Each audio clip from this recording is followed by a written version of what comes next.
Hi friends, welcome back to Tamil amazing facts. China ஒரு பாலைவனத்துக்குள்ள ஒரே நாள்ல 1 மில்லியன் முயல்களை விட்டுருக்காங்க. அந்த டெசர்ட் ஃபுல்லா வெறும் மணல் மட்டும் தான் இருந்துச்சு. சின்ன செடியோ மரமோ எதுவுமே இல்ல. ஆனா இந்த முயல்கள் வந்த பிறகு அந்த இடமே வேற மாதிரியா மாறிடுச்சு.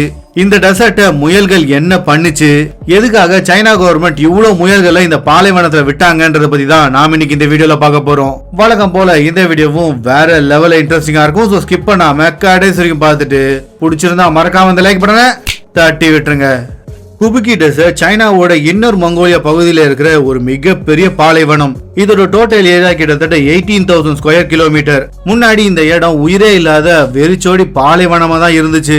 அதாவது மணல் புயல், வெயில், வறட்சின்னு வாழ்க்கையே வாழ முடியாத சூழ்நிலையில் இருந்திருக்கு. அதுவும் மணல் புயல் வந்துச்சுன்னா அந்த மணல் எல்லாமே பீஜிங் வரைக்கும் போய் சேரும். இதுவே அவங்களுக்கு மிகப்பெரிய பிரச்சனையா இருந்தது. இதனால பல பேர் அந்த ஊரை விட்டு வெளியேற ஆரம்பிச்சாங்க.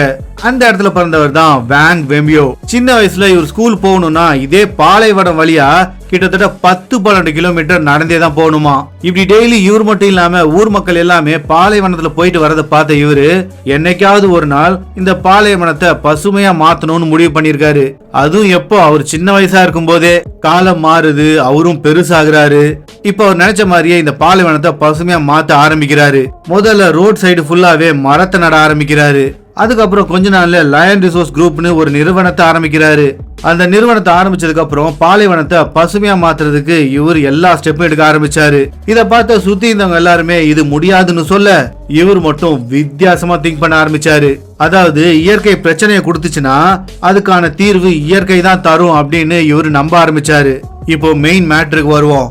இன்டர்வியூல நான் சீனா 1 மில்லியன் ராபிட்டை இங்க ரிலீஸ் பண்ணாங்கன்னு சொல்லியிருந்தேன்ல, அது கேட்ட உடனே எல்லாரும் அதிர்ச்சி ஆயிருப்பீங்க. மணல் பாலைவனத்துல முயல்கள் எப்படி வாழும் அப்படின்னு எல்லாரும் ஆச்சரியப்பட்டீங்கல்ல. ஆனா உண்மையா நடந்தது என்னன்னா, இந்த டெசர்ட்டோட எட்ஜ்ல, அதாவது முனையில சில கிராமங்கள் இருக்கும்ல, அதுல இருந்த மக்கள் ராபிட் ஃபார்மிங் ஆரம்பிச்சாங்க. அதுலயும் குறிப்பா அவங்க வளர்த்தது எல்லாமே ரெக்ஸ் வகையான ராபிட்ஸ.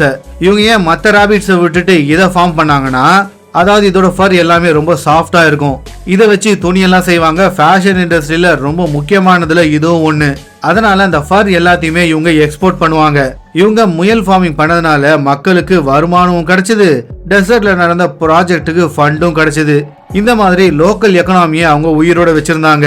இந்த 1 பில்லியன் ராபிட்னு சொன்னது ஒரு சிம்பாலிக் ஃபிகர் மாதிரி தான். அதாவது பெரிய அளவிலான ராபிட் ஃபார்மிங் சிஸ்டம் உருவாச்சு.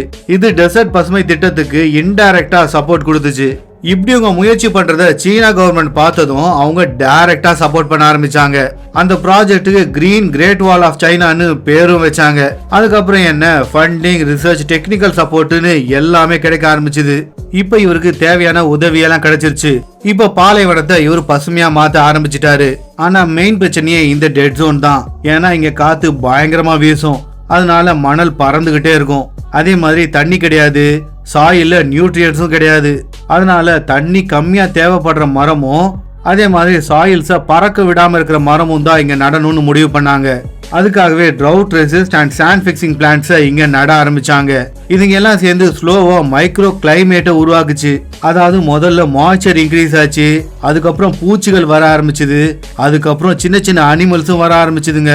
இப்படியே படிப்படியா டெசர்ட் கொஞ்சம் கொஞ்சமா கிரீனிஷா மாற ஆரம்பிச்சது. ஒரு பக்கம் இங்க மரம் வளர வளர லோக்கல்ஸ் எல்லாமே ராபிட் ஃபார்மிங்க பயங்கரமா ஆரம்பிச்சுட்டாங்க. அதுலயும் குறிப்பா இந்த ரெக்ஸ் ராபிட் தான் இவங்க வளர்க்க ஆரம்பிச்சாங்க. நான் ஏற்கனவே சொன்ன மாதிரி இவங்க இது வளர்க்க காரணம் இதோட சாஃப்ட் ஃபர்ருக்காக. அது மட்டும் இல்ல, இன்னொரு மெயின் ரீசன் என்ன தெரியுமா, இதோட ஃபாஸ்ட் ப்ரீடிங்கும் தான். அதுக்கப்புறம் இந்த ராபிட்ஸ் எல்லாத்தையுமே பசுமையா வளர ஆரம்பிச்ச இந்த டெசர்ட்ல விட ஆரம்பிச்சாங்க. ஏன்னா இவங்க நட்டது எல்லாமே வெட்ட வெட்ட வளரக்கூடிய மரங்கள். அதனால முயல்கள் இதை எல்லாத்தையுமே சாப்பிட்டுட்டு அதோட கழிவுகளை அந்த மண்ணிலேயே போட்டுரும். அதோட கழிவுகள் இந்த மண்ணை இன்னும் கொஞ்சம் ஸ்ட்ராங் ஆக்கும். இந்த சர்க்குலேஷன் நடக்கிறதுக்காக தான் இவங்க இந்த ராபிட்ஸை இந்த இடத்துல வளர்க்க ஆரம்பிச்சாங்க. அதுக்கப்புறம் கொஞ்சம் கொஞ்சமா 6,000 ஸ்கொயர் கிலோமீட்டரை டெசர்ட்ல இருந்து பசுமையா மாத்தினாங்க. இதோட அளவு இந்தியாவோட கோவா சைஸ் இருக்கும். இப்போ இங்க பெரிய சோலார் பவரே ஆரம்பிச்சுட்டாங்க. அவ்வளோ ஏன், இங்க இருந்து ஹெர்பல் பிளான்ட்ஸ் எல்லாம் எக்ஸ்போர்ட் ஆகுது. இங்க இருக்க மக்களும் நல்லா வாழ ஆரம்பிச்சுட்டாங்க. அது மட்டும் இல்ல, வேலை வாய்ப்பும் பெருசானதுனால நிறைய பேர் அந்த இடத்துக்கு குடிபெயர ஆரம்பிச்சுட்டாங்க. அவ்வளோ ஏன் இந்த இடம் யுனைடெட் நேஷன்ஸ்ல குளோபல் கிரீன் மாடல்னு பெயரும் வாங்கிடுச்சு.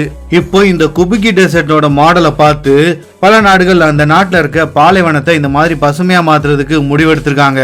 அது மட்டும் இல்ல, இந்த விஷயத்தையெல்லாம் செஞ்ச வாங் வெய்போக்கு United Nations green hero of சைனான்னு பட்டத்தை கொடுத்து கௌரவிச்சாங்க.